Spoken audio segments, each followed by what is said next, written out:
Clarence is one of those Cartoon Network shows that I generally think is a hidden gem that got unfairly overlooked. People typically focus on their first impressions or the show's creator instead of actually looking at what it has to offer, which is sad because I resonated with the show as soon as it dropped. Sure, it's funny, sure, it's inventive, but it's one of those slice of life childhood shows that gives you rose tinted glasses at times, but also is pretty blunt with how these experiences make you feel, either from a child's perspective or looking back on them as an adult.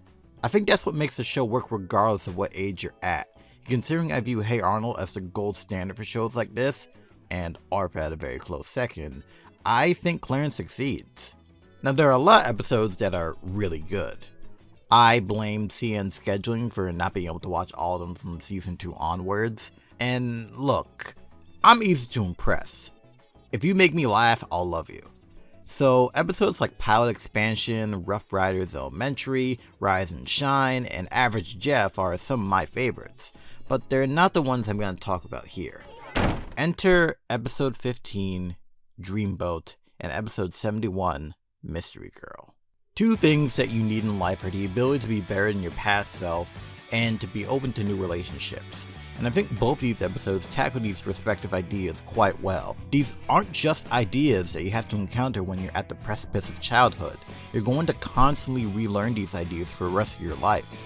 Being your best self means you're traveling towards the future, towards uncertainty, but it doesn't have to be a bad thing. Sumo has always been the type of kid to go to the beat of his own drum, much to the chagrin of people around him. He's naturally rebellious, which in the trio of him, Jeff, and Clarence is the spice of life and complements them well. However, when he's by himself, he doesn't have anyone to bounce off of. At home, he's not taken seriously at all, barely visible to his parents and family. So when he announces to everyone that he's going to build a boat himself, he becomes visible. For about 5 seconds. His father says he'll believe it when he sees it. There's no reason for anyone to have any faith or expectations in sumo, and while operating on spite is a motivator and it does work for some people, it doesn't always work in the long run. Are you achieving for the sake of yourself, or are you achieving for the sake of having other people's approval? It's not a bad thing to want the approval or recognition of achieving in your own right. But if you don't have the ability to pat yourself on the back and be your own biggest cheerleader, you're gonna burn yourself out, or lash at people closest to you. People who just want to understand where you're coming from, or want to help. This is exactly what Sumo does, but thankfully his friends understand and aren't deterred from supporting him, but still give him space when needed.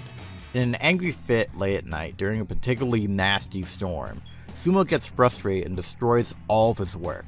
People simply not taking him seriously was just too big of a chip on his shoulder to ignore.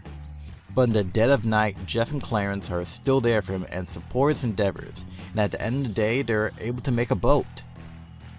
For the most part. There's something that I've been thinking about for a while, and I think it's just the fact that we're all kind of scared of being vulnerable, and we're scared of making mistakes. But we often aren't nearly as scared when we're kids because we either are still innocent or still have others to back us up. As we get older and become more aware of social rules, we're often too scared to take any first step towards what we really want in life. It's important to want to push on regardless, into the unknown, towards your goal. Even if you don't make it, the fact that you tried says more about you than anyone else. As long as you're willing to keep trying, you'll become a better person. Can I go now? Mystery Girl is a much later episode of Clarence, and honestly one that I think will age wonderfully, especially with kids in the current era we're in. Human beings are naturally social creatures and crave social relationships, and friendship is a universal one. Simply being able to bounce off ideas with someone, be supported by someone through thick and thin, means so much to someone who may genuinely need it. However, it's not just about the number of connections that we have, it's the connections themselves and what they have to offer us as individuals. The whole episode revolves around Clarence accidentally befriending a girl named Bella while making prank phone calls with Jeff and Sumo. As time goes on, Clarence and Bella end up talking a lot, like all the time. There is a point in which Jeff and Sumo kind of feel neglected as a result, and it's easy to understand. From their perspective, it's having a huge connection to someone that you haven't even really met. someone that in their eyes might not even exist. How do you know the person you're talking to is even real? Like, they are real. But as seen with the dinner party, they also kinda aren't. Seeing this hit hard, because it's just what my relationships are now. But it doesn't make the friendship or the friend any less real. But it's hard to explain to people who aren't used to more modern ways of communicating. And then there's miscommunication. Clarence spaces out while watching TV, and Belle interprets it as him not being interested in conversation anymore, shuts down, and doesn't feel like talking anymore. Accidentally forgetting Bella's birthday doesn't help matters, and Clarence feels guilty and sad and kinda gets into a slump. Communicating this way is already weird for me, someone who's had to talk to people online my more formative years. So for someone like Clarence, who likely only has experience in talking to people who can actually see and touch, it's going to be challenging. When we finally see Bella, we can see that it's challenging to her as well. And maybe this is me projecting, but I feel like all communication is challenging to Bella. Clarence is goofy, loud, unpredictable, but ultimately very kind-hearted. However, he is extroverted naturally, while Bella, with her hunched posture, more reserved body language, and the fact that we can't even see her eyes to look at what emotion she's feeling, indicates to me that she's very introverted. Clarence is able to meet her halfway, and tries to communicate as they've always done, and slowly she feels more comfortable, and they're truly able to appreciate their presence. Friendship is never perfect, and often there's a lot of snags.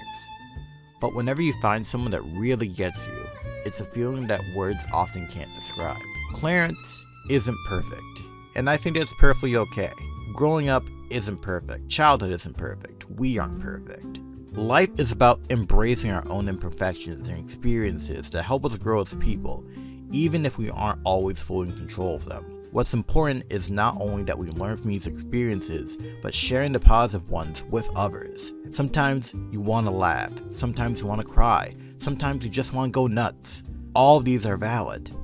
What's important is that we have positive experiences worth looking back on, and share those with those closest to us, no matter what age you are.